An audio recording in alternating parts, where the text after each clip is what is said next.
की 4 विधानसभा सीट बेलागंज, इमामगंज, तरारी और रामगढ़ में 2 दिन बाद यानी कि 48 घंटे के बाद से उपचुनाव की वोटिंग होनी है। और खास बात तो ये है कि इस बार चुनावी मैदान में किसी नेता की बहू, किसी का भाई तो किसी का बेटा है।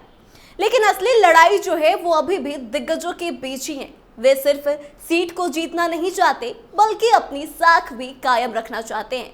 तो आइए आपको अपनी इस स्पेशल स्टोरी में बताते हैं कि चुनाव के 48 घंटे पहले किस सीट पर क्या माहौल है और नेताओं के परिवार की जो नई जनरेशन चुनाव लड़ रही है उसमें किसकी साख बचने की उम्मीद है और किसकी इज्जत दांव पर लगी है। नमस्कार, कैपिटल टीवी बिहार के स्पेशल स्टोरी में आपका स्वागत है और मैं आत्मजा आपके साथ।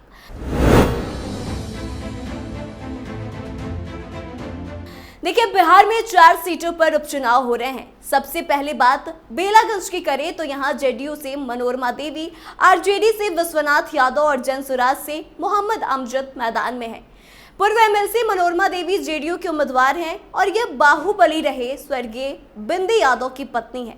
जनसुराज ने यहाँ से मोहम्मद अमजद को उम्मीदवार बनाया। वे पहले भी चुनाव लड़ चुके हैं लेकिन उस वक्त वो चुनाव हार गए थे। इन दिग्गजों के बीच आरजेडी ने सांसद सुरेंद्र यादव के बेटे विश्वनाथ यादव को उम्मीदवार बनाया। यहां से सुरेंद्र यादव लंबे समय से विधायक रहे हैं, लेकिन जब वे जहानाबाद से सांसद बन गए तो अपने बेटे को उन्होंने यहां से टिकट दिला दिया। बता दें कि सुरेंद्र यादव 1990 से यहां से विधानसभा चुनाव जीतते आ रहे हैं। 7 बार से राजद के विधायक रहे हैं। सांसद चुने जाने के बाद वे चाहते हैं कि उनके परिवार में ही यह सीट रहे और उनके बेटे का करियर राजनीति में संवर जाए। पिता अपने 34 वर्षों की राजनीतिक साधना का फायदा बेटे को सीधा पहुंचाने में जी जान से जुटे हैं।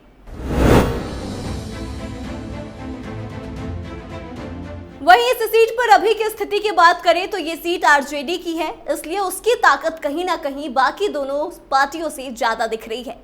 सांसद सुरेंद्र यादव के लिए यह सीट प्रतिष्ठा की सीट बन गई है। उनके सामने बेटे का पॉलिटिकल करियर है। विश्वनाथ को जिताने के लिए विधानसभा चुनाव में दूसरे नंबर पर रहे प्रत्याशी अभय कुशवाहा भी काफी जोर लगा रहे हैं। अभय कुशवाहा औरंगाबाद से आरजेडी के सांसद हैं और लोकसभा में आरजेडी संसदीय दल के नेता भी हैं। वहीं विश्वनाथ का कहना है कि विश्वनाथ का विरोध करने के लिए लोगों के पास कुछ नहीं है तो परिवारवाद का आरोप लग रहा है। एक किसान अपने बेटे को क्या सिखाता है, बताता है कि खेत को कैसे बचाया जाए और कैसे सेवा की जाए, तो परिवारवाद मेरे लिए कोई शब्द नहीं। जो लायक होगा, जिसमें गुण होगा, वही चुनाव जीतेगा। तो ये तो विश्वनाथ यादव का कहना है, लेकिन जीत के लिए अभी भी काफी दाव पेच लोग आजमा रहे हैं क्योंकि यही 48 घंटे सबके लिए भारी साबित होंगे। जनसुराज ने यहां से मोहम्मद अमजद को उतार दिया है, इसलिए मुसलमान वोट के आरजेडी से टूटने का सबसे बड़ा खतरा अभी भी है। मुस्लिम वोट बैंक को मजबूत करने के लिए ही आरजेडी ने शहाबुद्दीन की पत्नी हिना शहाब और बेटे ओसामा को कुछ दिन पहले आरजेडी में शामिल कराया था। ओसामा को आरजेडी ने चुनाव प्रचार के लिए बेलागंज भी भेजा था। वहीं यहाँ यादव वोटर्स भी काफी निर्णायक भूमिका में हैं। उनको तय करना है कि वे एनडीए की मनोरमा देवी की तरफ वोट देंगे या फिर इंडिया गठबंधन की तरफ। वहीं आपको बता दें कि सुरेंद्र यादव के कामों के सहारे ही उनके बेटे जो हैं विश्वनाथ यादव वोट मांग रहे हैं। साथ ही तेजस्वी यादव के 17 महीने के कार्यकाल को भी वह गिनाकर लोगों से वोट देने की अपील कर रहे हैं। वहीं अब दूसरी सीट इमामगंज की बात करें तो यहाँ राजनीतिक घराने से हम पार्टी की दीपा मांझी चुनावी मैदान में है। वे नई जनरेशन की हैं जो अपनी ताकत दिखा रही हैं। बता दें कि पूर्व मुख्यमंत्री और केंद्रीय मंत्री जीतनराम मांझी की बहू और उनके बेटे संतोष सुमन की पत्नी दीपा मांझी हैं।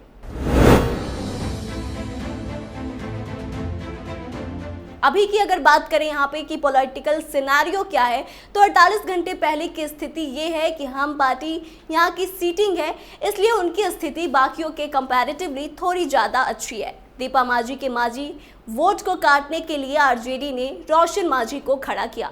जनसुराज ने पासवानों का वोट अपनी तरफ करने के लिए डॉक्टर जितेंद्र पासवान को टिकट दिया है। यहाँ 2 सबसे ताकतवर वोट बैंक की बात करें तो मांझी और पासवान जाती हैं। दीपा मांझी पहली बार चुनाव लड़ी हैं, लेकिन वो सोशल मीडिया पर अपने तीखे बयानों के लिए हमेशा से चर्चा में रही हैं। वहीं जब इनसे भी परिवारवाद की बात की जाती है तो उनका कहना है कि ऐसा नहीं है कि मैं राजनीति में पहली बार आई हूँ। अपने माता पिता के साथ मिलकर राजनीति में काफी एक्टिव रही हूँ, लोगों की सेवा करती रही हूँ। जनता हमें चुनती है तो हमें सेवा का बेहतर मौका मिलेगा। बता दें कि मुसहरों के वोट बैंक पर सबसे अधिक पकड़ जीतन राम मांझी की है। उनके बेटे संतोष मांझी बिहार सरकार में मंत्री भी हैं। दीपा मांझी की मां भी विधायक है, यानी कि इनके लिए घर से ही कई नेता काफी जोर लगा रहे हैं। पासवान का वोट दीपा मांझी की ओर करने के लिए एनडीए चिराग पासवान को प्रचार के लिए वहां भेज रही है। इस मुद्दे पर विरोधियों को घेर रही कि अपने ससुर जीतन राम मांझी के कामों को वो गिना भी रही हैं। नरेंद्र मोदी सरकार और नीतीश सरकार की उपलब्धियों को लेकर दीपा मांझी जो है वो जनता के बीच जा रही हैं और खुद के लिए वोट मांग रही हैं।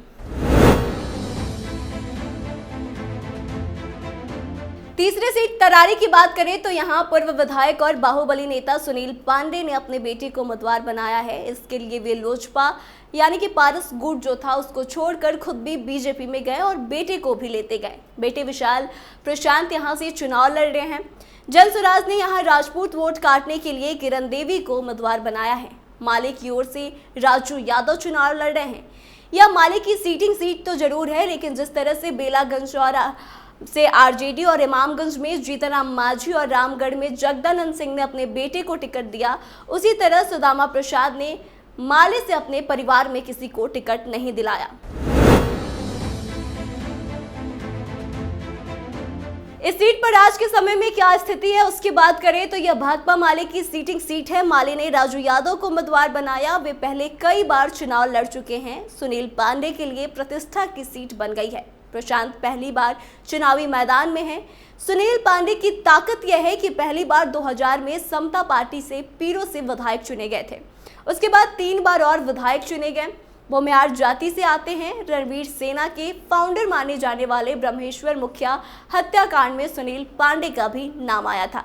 इसलिए भूमिहार समाज जो है उनके मन में कहीं ना कहीं इनको लेकर गुस्सा है। जन स्वराज ने यहाँ राजपूत वोट को काटने के लिए किरण देवी को उम्मीदवार बनाया है।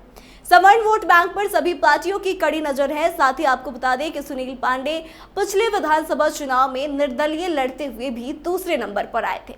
अपने इस वोट बैंक को वे अपने बेटे के लिए शिफ्ट कराने में पूरी जोर लगा रहे हैं। बेटे विशाल बीजेपी के उम्मीदवार हैं, इसलिए सवर्ण वोट का झुकाव वैसे भी उनके तरफ पहले से है।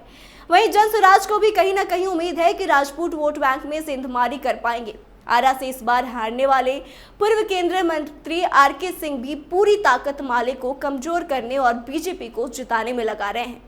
माले की ताकत यह है कि उसने परिवारवाद के तहत टिकट ना देकर कार्यकर्ता को टिकट दिया है और इसका फायदा इस सीट पर माले को मिल सकता है।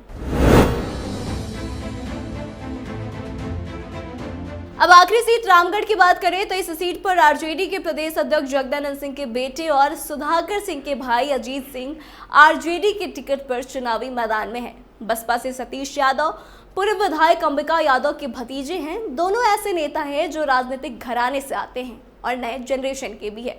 वहीं बीजेपी ने पूर्व विधायक अशोक कुमार सिंह को चुनावी मैदान में उतारा है तो जन स्वराज ने कुशवाहा वोट को काटने के लिए सुशील सिंह को कुशवाहा का टिकट दे दिया।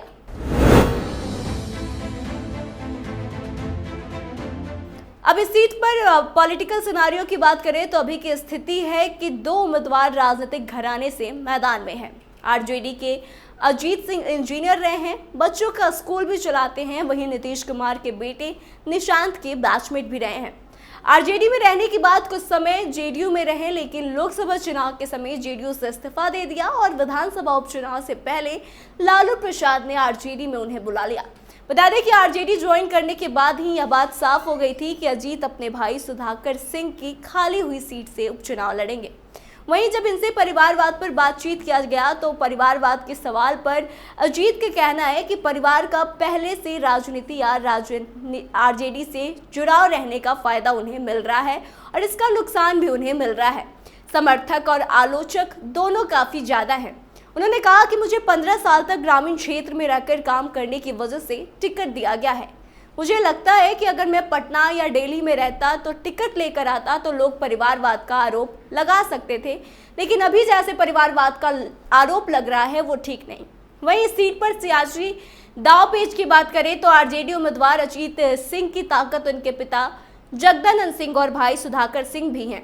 बसपा का बिहार में कोई खास वजूद नहीं है, लेकिन पिछले विधानसभा चुनाव में बसपा से अंबिका यादव दूसरे नंबर पर रहे थे और इस बार वे अपने भतीजे सतीश यादव का पॉलिटिकल करियर बनाने के लिए जोर लगा रहे हैं। यादव वोटर्स को इस सीट पर तय करना है कि वो लालू तेजस्वी की पार्टी आरजेडी को वोट देंगे या फिर बसपा उम्मीदवार को वोट देंगे। बता दें कि तेजस्वी रामगढ़ में अपना रोड शो पहले कर चुके हैं। जनसुराज को लग रहा है कि यादव वोट बैंक बटा तो इसका फायदा उसके कुशवाहा उम्मीदवार सुशील सिंह को मिल सकता है।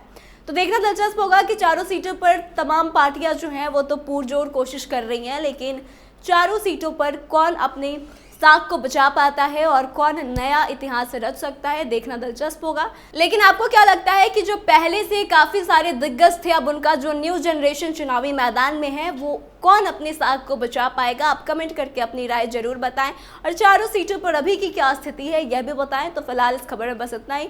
आगे की तमाम अपडेट्स के लिए देखते रहे कैपिटल टीवी बिहार। धन्यवाद।